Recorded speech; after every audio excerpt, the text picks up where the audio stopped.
In the headlines, ready to go anytime the order is given. The D-Day is also decided, which we are not going to disclose.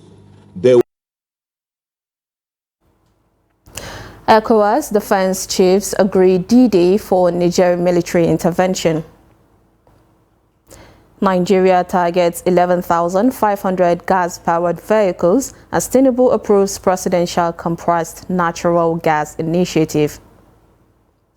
CBN unveils fresh guidelines for forex sale by Bureau de Change operators 2 years after ban. And on the international scene, Gabon's main opposition parties name joint candidates for August 26 presidential polls. Hello and welcome to Trust TV News Update. I am Sumaya Abubakar.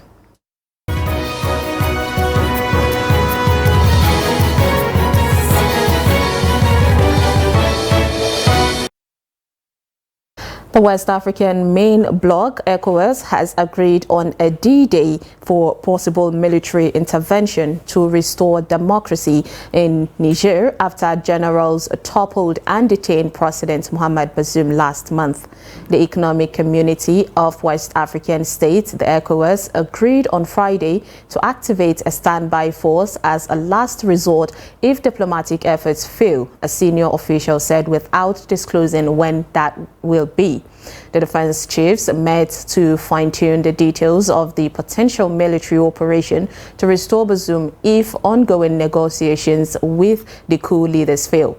Now, military officers deposed Bazoum on July 26 and have defied calls from the United Nations, ECOWAS, and others to reinstate him. We have arrived at our decisions, which we are going to present to the ECOWAS Commission for implementation. As you're all aware, the military is just a tool for the government, for ECOWAS.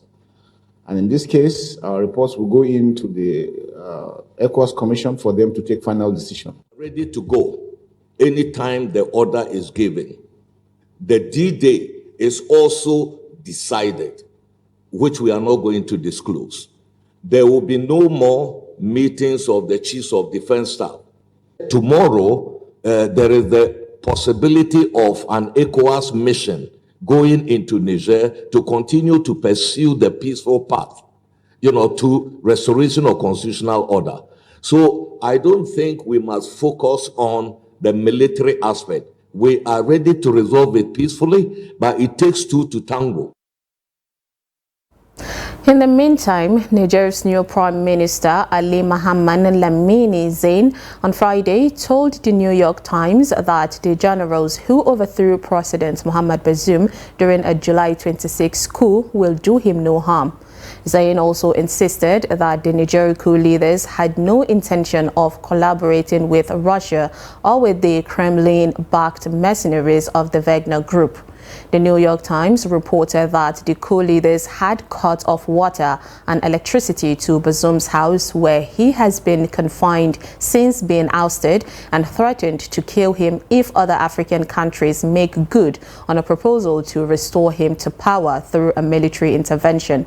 Earlier Friday, ECOWAS head and Nigeria's President Bola Tinubu warned there will be grave consequences if Niger military regime allows Bazoum's health to worsen under house arrest, a European Union official said.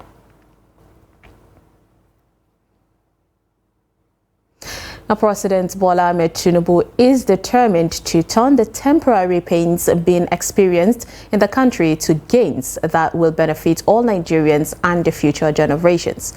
Special advisor to the President on Media and Publicity, Ajuri Ngelale, revealed this on Friday at State House Abuja when he sat down with Trust TV's Kehinde Amodu. Here's the report. Economic reforms introduced by the Tinubu administration in its first few days in office have brought about a severe cost of living crisis in the country. But the administration is insistent that this pain is temporary and is commending Nigerians for the show of support for its programs. They have made a huge sacrifice, moving from 165 naira per litre up to 620 naira per liter. That is a very difficult thing. Even as we agree that the pump price for PMS in our West African neighbors is significantly higher, in some countries even double what the current Nigerian pump price is. Even as we agree on that fundamental reality, you also recognize the shock value of increasing fuel price from where it was to where it is today. The administration is not unmindful of the hardship brought about by the removal of fuel subsidy. It has also set in motion palliatives to lighten the burden of Nigerians. But the president's spokesman says the situation is not all gloomy. FARC allocations have dramatically risen over the course of the time where we have removed the subsidy, from approximately 700 billion shared by FARC in May to over 1.95 trillion in June. So there are more revenues to be shared to the states, which will empower the states to be able to pay a new minimum wage, which the president, again, through his leadership, has been able to secure the agreement of the state governors across all states of the federation to pay a new minimum wage that will be livable. One of the controversial actions which have been wrongly attributed to the president is the decision of the Economic Community of West African States, ECOWAS, following the military coup in Niger. Many Nigerians, especially those in the northern part of the country, are worried about the option of military intervention, which has been left open by the regional bloc. We are saying that there's a difference between the Military Council of Niger and the great people of Niger. And the relations between our two great peoples will continue unfettered. But this minor disagreement, or this disagreement that we now have, must be resolved. And we believe that it can be resolved diplomatically, and all of our efforts are channeled in that direction at this time. With barely 2 weeks to its second month in office, the Tinubu administration is hoping to continue to enjoy the goodwill of Nigerians despite the present difficulties. But that will depend on how fast it can navigate out of the present quagmire. From State House, Abuja, Kehinde Amodu, Trust TV News. In furtherance of his commitment to easing the impact of fuel subsidy removal on Nigerians by reducing energy costs, President Bola Ahmed Tinubu has approved the establishment of the Presidential Compressed Natural Gas Initiative, the PCNGI. The initiative is poised to revolutionize the transportation landscape in the country, targeting over 11,500 new CNG-enabled vehicles and 55,000 CNG conversion kits for existing PMS-dependent vehicles. It will also simultaneously bolster in-country manufacturing, local assembly, and expansive job creation in line with the presidential directive. This was contained in a statement signed by the Special Advisor to the President on Media and Publicity, Ajuri Ngelale. According to Ngelale, the project will, among other things, ensure the development of new stakeholders-operated intra-state mass transit systems built on CNG and support states to onboard new CNG buses as part of their intra-state mass transit network. The Kwara State government has confirmed receipt of 2 billion naira out of the 4 billion naira relief funds that the federal government released for purchase of rice for distribution in the state. Now, the state also said that it awaits a balance of 2 billion naira of the funds, as well as 1 billion naira worth of maize, that's about 40,000 bags, which the Central Bank of Nigeria is selling to each state from the National Strategic Reserve. Now, briefing journalists, the Chief Press Secretary to the Governor, Rafiu Ajakaye, also confirms the receipt of the remaining 3 trucks of bag of rice. The government had on August 8, 2023, announced delivery of 2 truckloads of bags of rice while awaiting 3 more. He said distribution of the remaining 3 truckloads has commenced. We wish to confirm receipt of 2 billion naira out of the 4 billion naira relief funds that the federal government has released for purchase of rice to be distributed en masse to vulnerable members of the public in the state. The state government, having confirmed the 2 billion out of the 4 billion naira, await a balance of 2 billion naira of the funds, as well as 1 billion naira worth of maize, which is 40,000 bags, which the Central Bank of Nigeria is selling to each state from the National Strategic Reserve. We wish to explain in context the details of the 5 billion naira federal government relief package that had earlier been reported by the media. Each state is to receive 4 billion naira to purchase bags of rice in the current market value and distribute same to citizens in the state, with the most vulnerable persons as the first priority. Insecurity, unidentified armed men numbering about 7 and suspected to be kidnappers on Thursday night invaded a Lerinjari community in the Ifelodun local government area of Kwara State and abducted the wife of a Redeemed Christian Church of God, the RCCG pastor, during the attack. The pastor's wife, identified as Blessing Adjeboye, was abducted alongside 2 other shop's assistants while attending to customers in her shop. It was gathered that the 2 shop assistants later regained freedom. Now, investigation gathered that the incident happened at about 8:45 p.m. at the trading shop operated by both the pastor and his wife. Narrating his experience, the man of God, Johnson Olalekan Ajiboye, said the gunmen, who included 2 women, attacked the ever-busy shop from a nearby bush beside the community primary school located in the area. The State Police Command is yet to issue a statement on the incident. Meanwhile, the police in Katsina say a 25-year-old man, Jibrin Yusuf, of Kanon Haiki village of Faskari local government area, suspected for raping and killing his victim, is now in custody. Police spokesman ASP Sadiq Abubakar, while briefing newsmen, said the suspect killed the 8-year-old victim in her father's farm. Abdullahi Yamadi completes the story. According to the police, the incident occurred when the father of the girl, one Hassan Jibrin of Kanon Haki village in Faskari local government area, hired the suspect to convey fertilizers to his farm at the outskirts of their village. The suspect took advantage of the situation, forcefully dragged the little girl to a nearby farm where he raped, used a sharp knife and slaughtered the victim. He further moved the corpse to another location, to another farmland nearby, where he used leaves to cover the dead body of the girl and made away with the 3 bags of the fertilizer that he initially delivered to the farm. Upon receipt of the report, promptly detectives swerved into action and succeeded in arresting the suspect.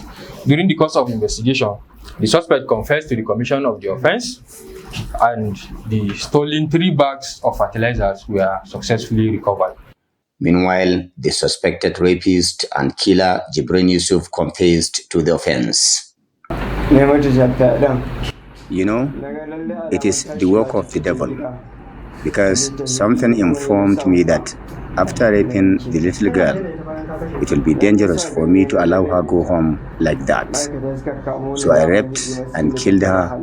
They enabled me to steal the 3 bags of fertilizers. However, God is wonderful. And now, here I am. Police operatives in Katsina have arrested 2 notorious informants to bandits who also specialized in coordinating attacks, abductions, and animals wrestling. The duo criminally conspired, deceived and lured their friend one Salmanu to a point between Funtua and Zamfara State, where they planned with one notorious bandit leader named Gora to kidnap the victim. In the course of investigation, the duo were traced and arrested in connection with the offense, as investigation is ongoing. The command also added that Its operatives on patrol succeeded in arresting a notorious motorcycles thief, Abubakar Abdullahi. The police recovered a motorcycle from the suspect belonging to one Ahmad Lawal Babaye, which was stolen from his house. The suspect mentioned Surajasani Magamar Jibia as the receiver of his stolen items, while Sani Abba alias Obanshegu and Hamis Mamang as his accomplices. The police said the suspect will be charged to court upon completion of investigation. Abdullahi Izumayamadi, Trust Television News, Katsina. You're watching News Update on Trust TV. Coming up, we'll take a look at the growing concern of commuters and pedestrians in the FCT. This and more after the break. Stay with us.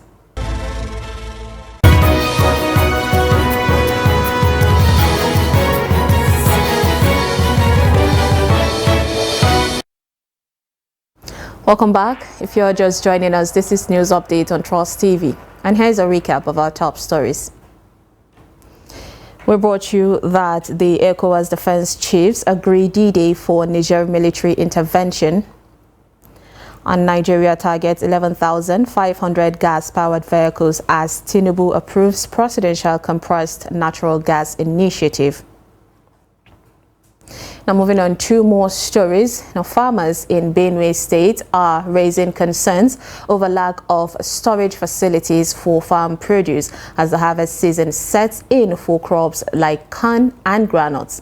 The farmers are calling on the government to step in and help mitigate post-harvest losses by providing modern storage facilities and processing industries within the value chain. Jimmy Ansande reports. It is harvest time in Benue, and farmers are quick to remember that the farm produce harvested might not necessarily give them returns on investment unless if properly preserved and stored. Because people who live in rural areas are doing their jobs by making sure that all farm produce are available for consumption. The government has faith in its responsibility in making sure that the good facilities are there for these people to use and be very comfortable. Most of our rural areas, there are not enough storage facilities for these farmers to store their products and sell it in the near future. And the issue of roads, there are no good roads where farmers can, where the buyers can get access to these places and buy these stuffs. Other factors, they say, are the sharp practices of middlemen who mostly benefit from the produce more than the farmers.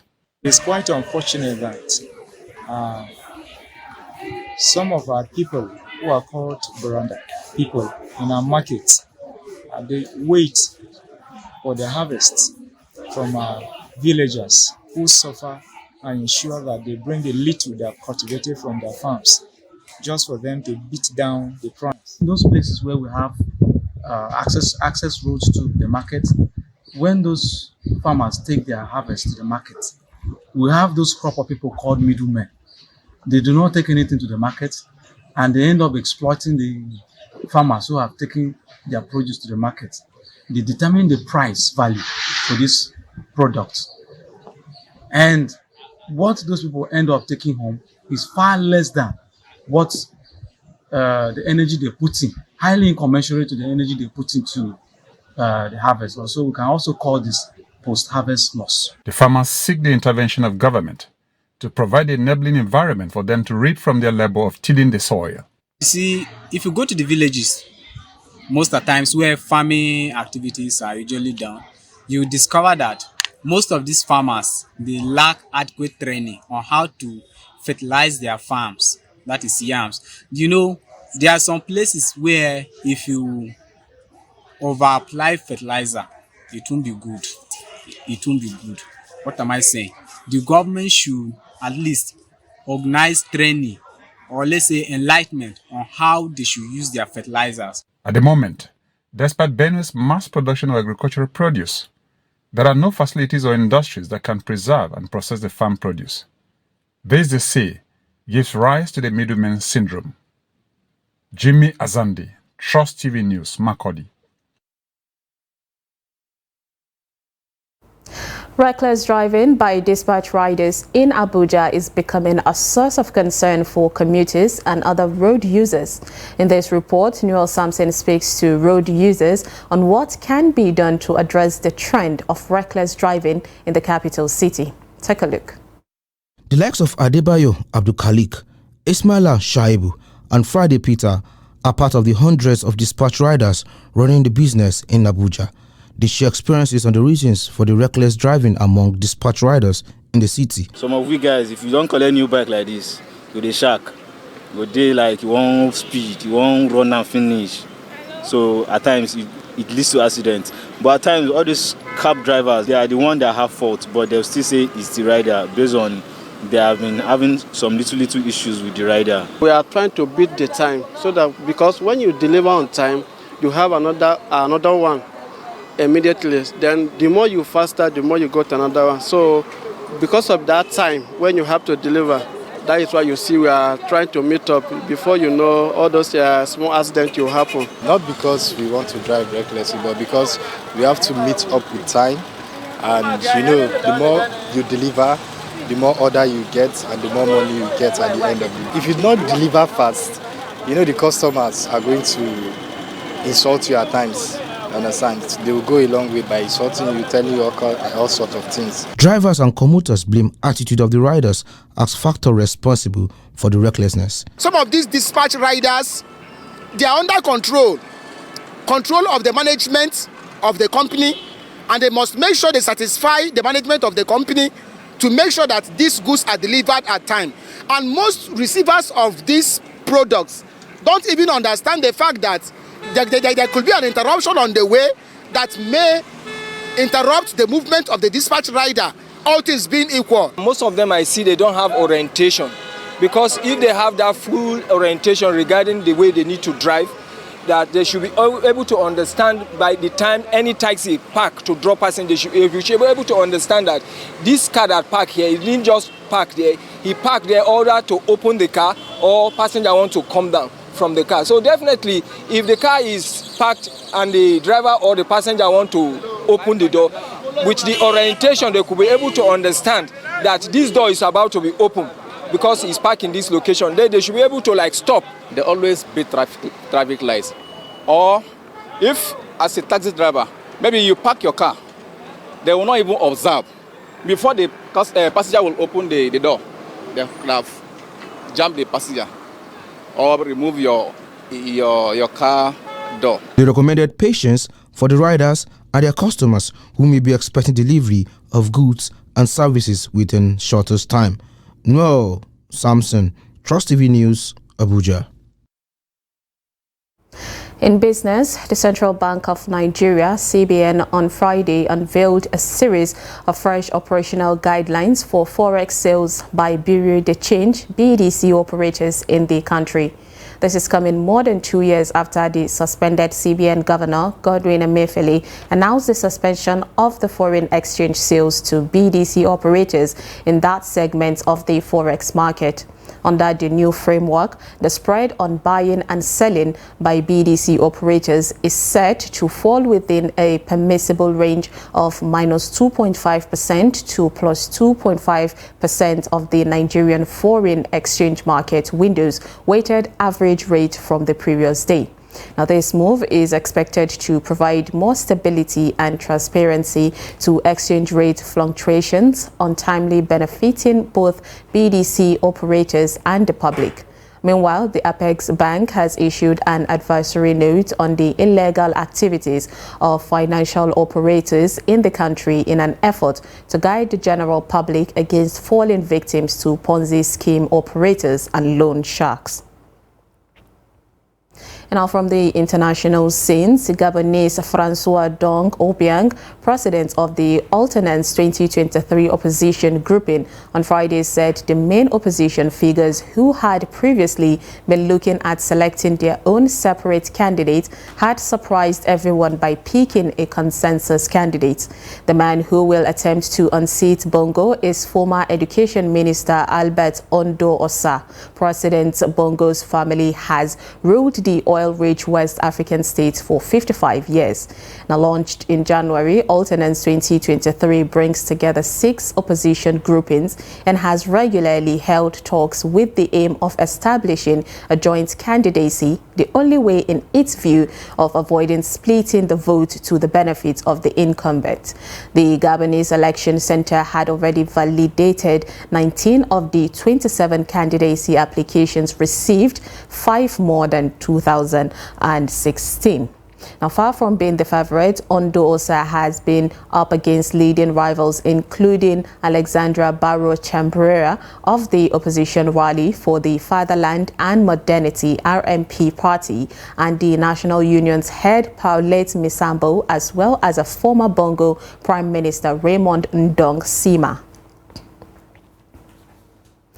And lastly, in sport, Super Falcons defender Osinachi Ohale has linked up with the Mexican club Pachuca Femeni. The centre-back was last in the books of Spanish Iberdrola outfit Alaves. Ohale impressed a number of clubs at the 2023 FIFA Women's World Cup in Australia and New Zealand. The 31-year-old, who played in all of Super Falcons' 4 games at the competition, was on target in Super Falcons' 3-2 win against Australia in their second game. She was also voted player of the match. Now, Ohale has also played in Sweden, Spain, and Italy.